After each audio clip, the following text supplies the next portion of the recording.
What if the shooter already knew exactly where that car was going to stop? What if the red light wasn't random?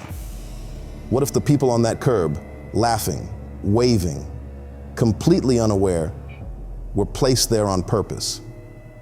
The night of March 9th, 1997, didn't just take a life.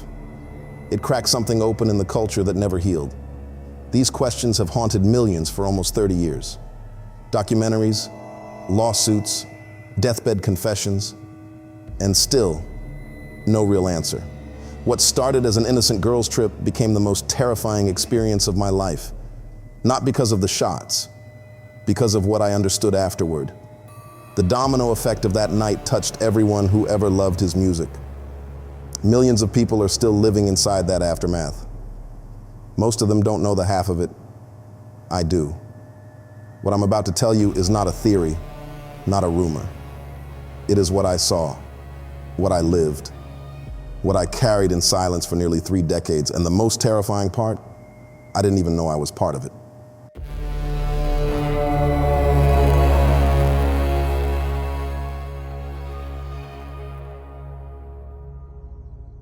Let me tell you something about a girls' trip that nobody ever talks about. It's not the destination. It's not the hotel or the flights or the itinerary. It's not even the fun. And the fun is real, don't get me wrong. What a girls' trip actually is, at its core, is permission. Permission to stop being everything to everybody for just a few days. Permission to be loud, to be soft, to be messy and free and completely, unapologetically yourself. When you are a woman of a certain age, and when life has had its way with you, when you have given and given until the giving feels like bleeding, a girls' trip is the one place where nobody needs anything from you, where the only agenda is joy. I was 31 years old in the winter of 1997, bone-tired, working double shifts, sending money home, carrying things I had no business carrying alone. The kind of tired that gets into your bones and just lives there. The kind that makes you forget what your own laugh sounds like. That's where I was when she called me. Tuesday night, late February. I was still in my work clothes, sitting on the edge of my bed, too exhausted to even take my shoes off. My phone rang. It was her, my girl, the one I'd known since we were young enough to be stupid together. And her voice came through that line like something warm. "How do you feel about Los Angeles?" she said.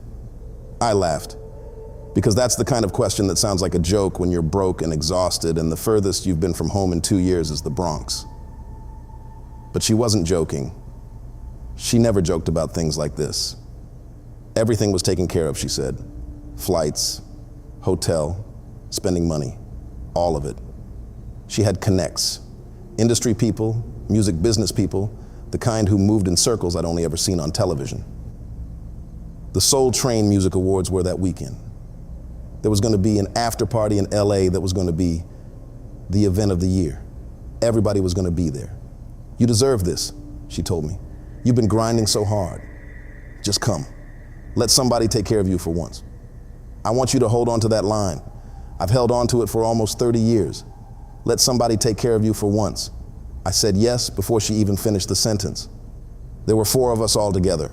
Me, her, a girl we'd known since middle school, and a 4th girl, someone she'd met through her industry connects a few months before.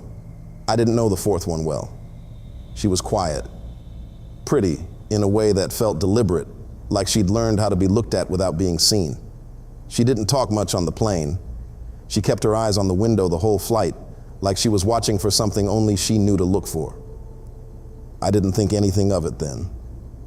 We landed at LAX on a Friday afternoon, and the moment that California air hit my face, something loosened in my chest. Something I hadn't even realized was tight. The sky was that specific shade of blue you only ever see in LA, wide and pale and almost too clean, like a backdrop somebody painted just for the occasion. The palm trees looked exactly like they do in the movies. Everything felt cinematic. Everything felt like the beginning of something good. The hotel was nicer than anything I'd ever stayed in. I remember standing in the bathroom, running my hands over the marble countertop just to feel something real. She was already on the phone when I came out, turned slightly away from me, laughing low and quiet.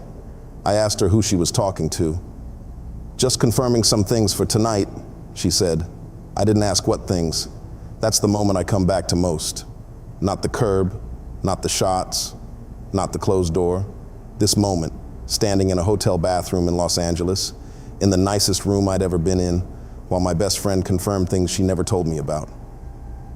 I didn't ask. I was too happy to ask, too grateful, too busy feeling like somebody had finally chosen me for something good.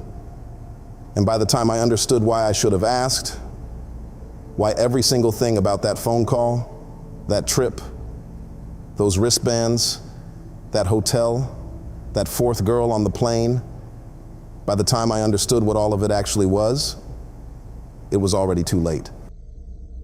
The after party was at a museum on Wilshire Boulevard. Strange place for a party, but when we pulled up and saw the crowd, I understood. Over 2,000 people. Music bleeding through the walls. The whole building vibrating with something enormous and alive. We got in without waiting. She had wristbands. She always had wristbands. Inside was everything you'd imagine. Bass moving through the floor, through your chest. Packed wall to wall with people I recognized from album covers and music videos. It felt surreal. I danced. I laughed. I was already drunk on the atmosphere, and then I saw him. He was hard to miss, not just because of who he was, because of how he was standing. In a room full of people performing joy, he was the only one who looked like he was somewhere else entirely. Big and still near the edge of the crowd, eyes moving. Not the way you scan a room when you're having a good time, the way you scan a room when you're looking for exits, faces, distances. He wasn't dancing. Wasn't really talking. He was present, the way a person is present when every part of them wants to leave, but something is keeping them there. At one point, his eyes moved across the room and landed, just for a second, on Puff. And what I saw in that look wasn't warmth. It wasn't the easy comfort of two people who were close. It was something more careful, something watchful, like he was tracking something he didn't fully trust. I filed it away, told myself it was just industry politics. I went back to dancing. Maybe an hour in, I noticed her, near the back of the venue by a hallway nobody ever really looks at, a service corridor, not meant for guests. She was talking to a man I didn't recognize, well-dressed, the kind of man who carries himself like every room already belongs to him, heads bent, conversation heavy with something that wasn't party energy. I almost called out to her. Something stopped me, some instinct I didn't have a name for yet. I turned away and went to find the others. About 40 minutes later, that same back hallway opened. Puff Daddy walked out. Precision is the only thing I have left. It was him. He walked out, straightening his jacket, face deliberately composed, the way a person looks when they've just finished something they needed to finish and now they're ready to be seen again. And right behind him, smoothing her dress, was the quiet one, our quiet one. The one who barely touched her food on the plane. The one who watched the window the whole flight like she was waiting for something. She didn't look at me. She walked in the opposite direction without looking at anyone. I stood there.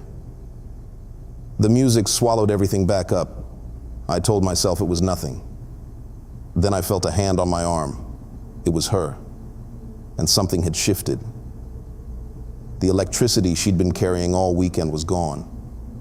In its place was something quieter, focused. Her eyes moving around the room differently, scanning, like she was checking something off a list inside her head. "We need to go," she said.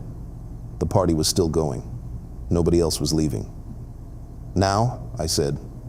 "Yeah." Already moving, touching shoulders, gathering us without a scene. Voice low and even, not panicked, not rushed, just certain.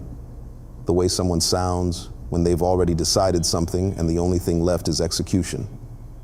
"Come on, let's get some air." None of us fought it. When she moved, we moved. That's how it had always been.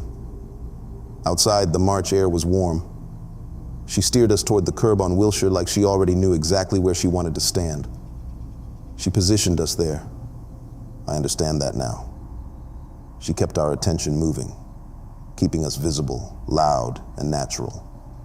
Then the convoy started pulling out.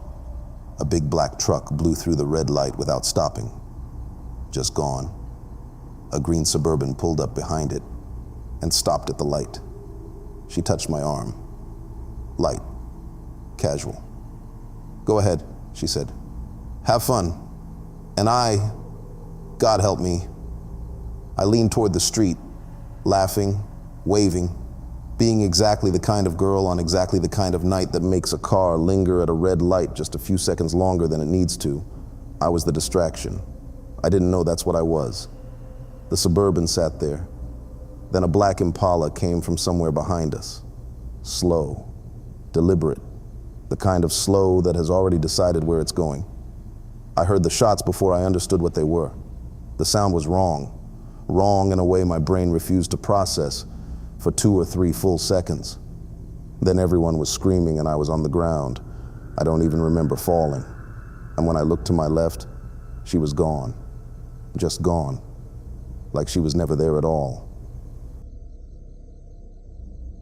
I don't remember how I got back to the hotel. I remember the street. I remember the sound. I remember looking to my left, and the space where she had been standing was just empty.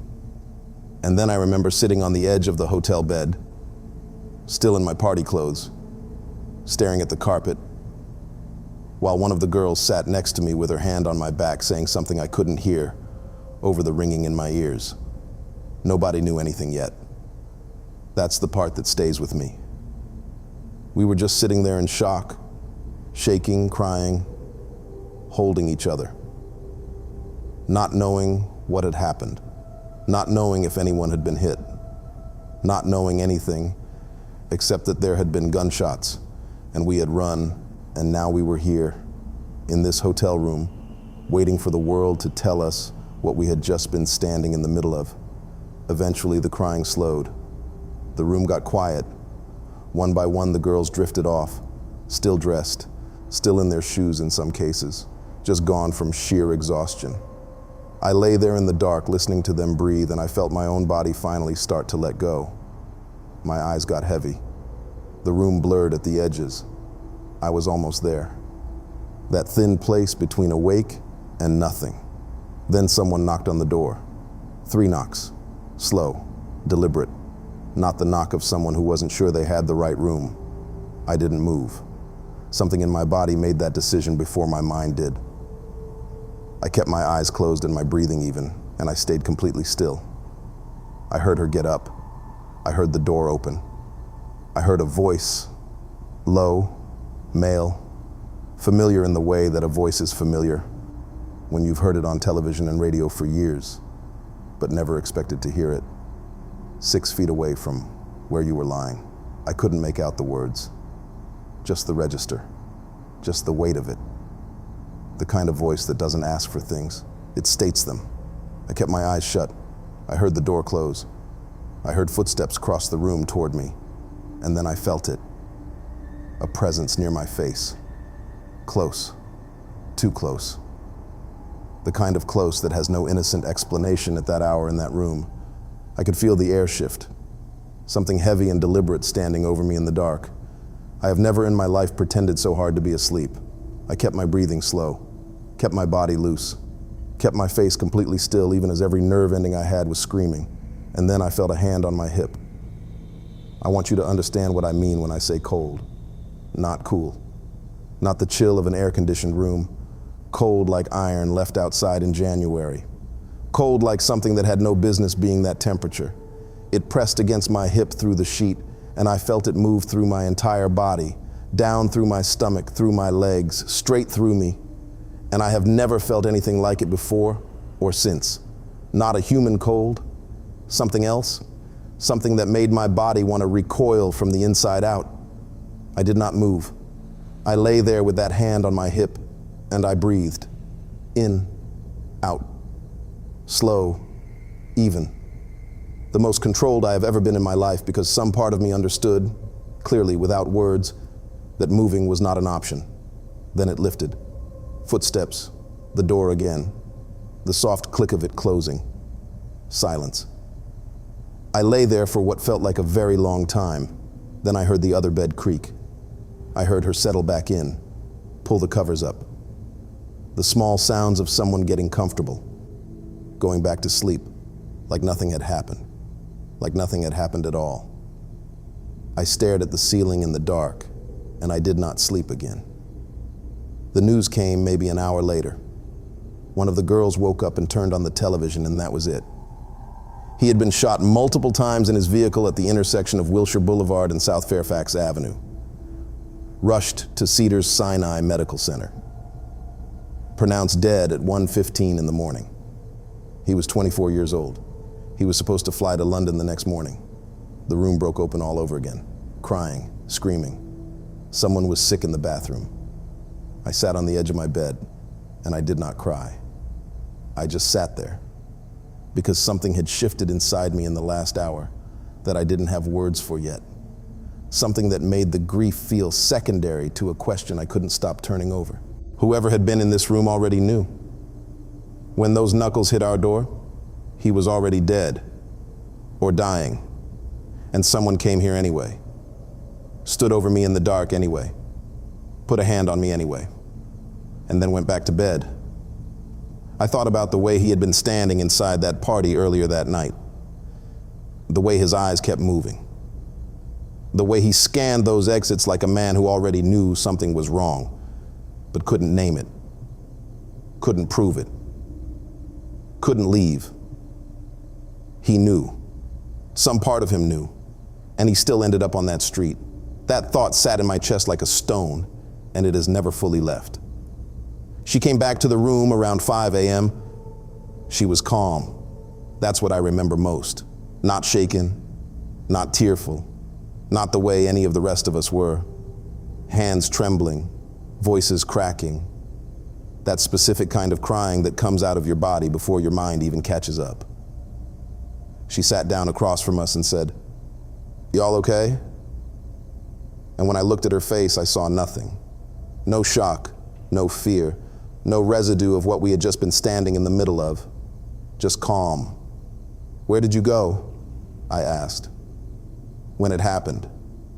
"Where did you go?" She said she ran. She panicked and got separated. She was so scared, so sorry, so relieved we were okay. She said all the right things, but her hands weren't shaking. Her voice wasn't shaking. Her mascara was perfect. And I had been awake for the last 2 hours, staring at the ceiling, thinking about a knock at the door, and a hand cold as iron, and footsteps walking back out into the night like the job was done. I looked at her face, and I said nothing. The quiet one left the hotel early that morning, before any of us were awake. She left a note on the nightstand that just said, "Safe travels." No phone number, no explanation. Just those 2 words in handwriting I'd never seen before. I never saw her again. We flew home 2 days later, silent the whole flight. She sat next to me with her headphones in and her eyes closed, and I watched her the entire time, trying to find something in her face that would tell me what I needed to know. There was nothing. It was somewhere over the middle of the country, somewhere over the flat dark, nothing between LA and home, that it all started coming together. Slowly, the way things do when your mind has been protecting you from something and finally decides you're ready.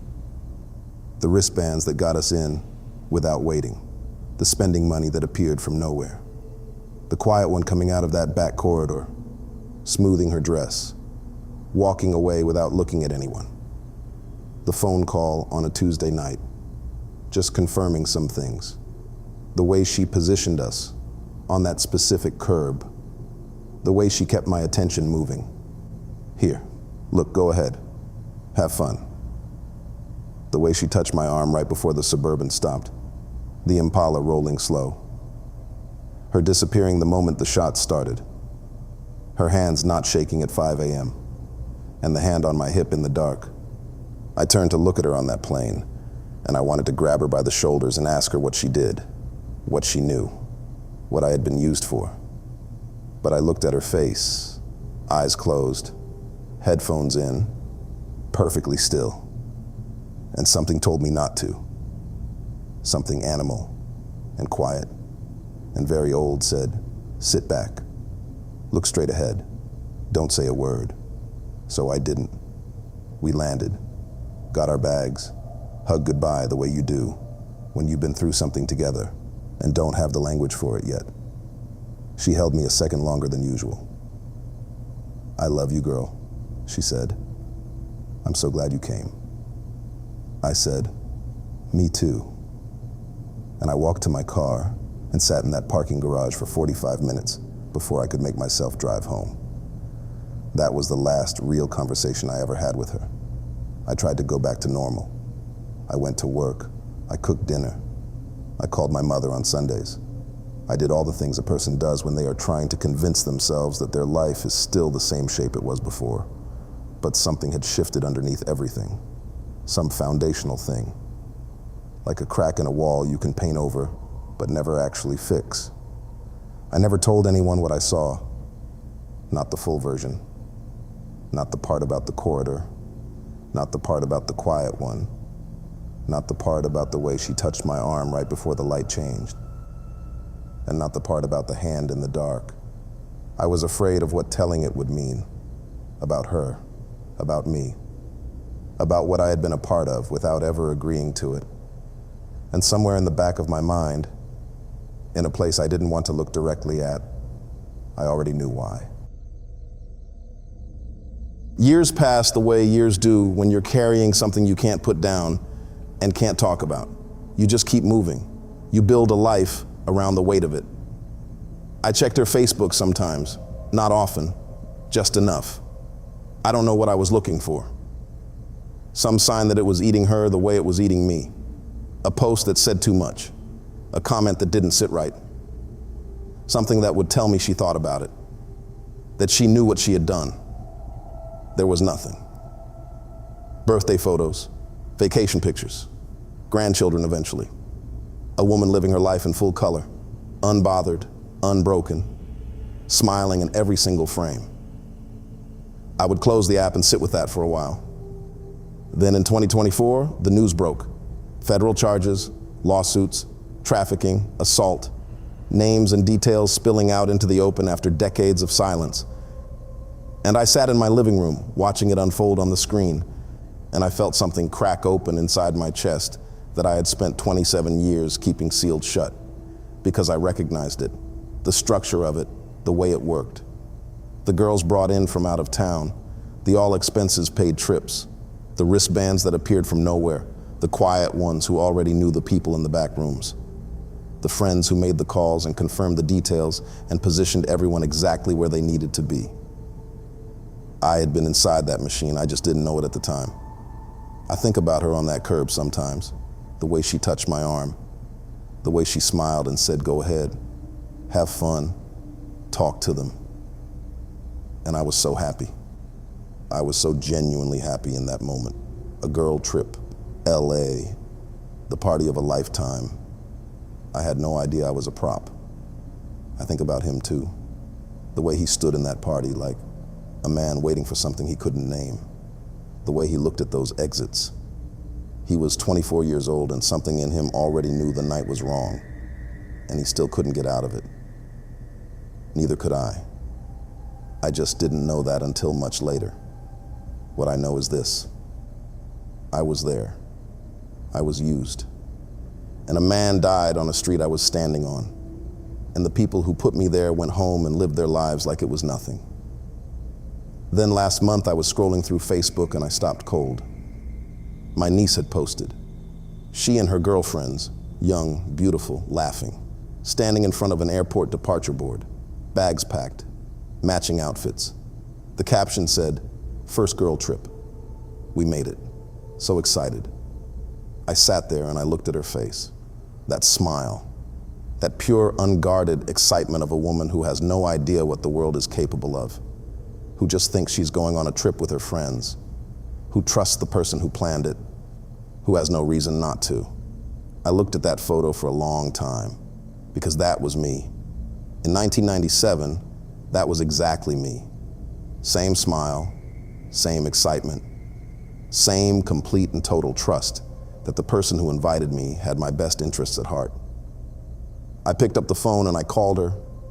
She answered on the second ring, laughing, already in the terminal. I told her I loved her. I told her to pay attention to everything. I told her to notice who knows who before the night starts, to watch the exits, to trust her body if something feels wrong, to never let anyone separate her from the group.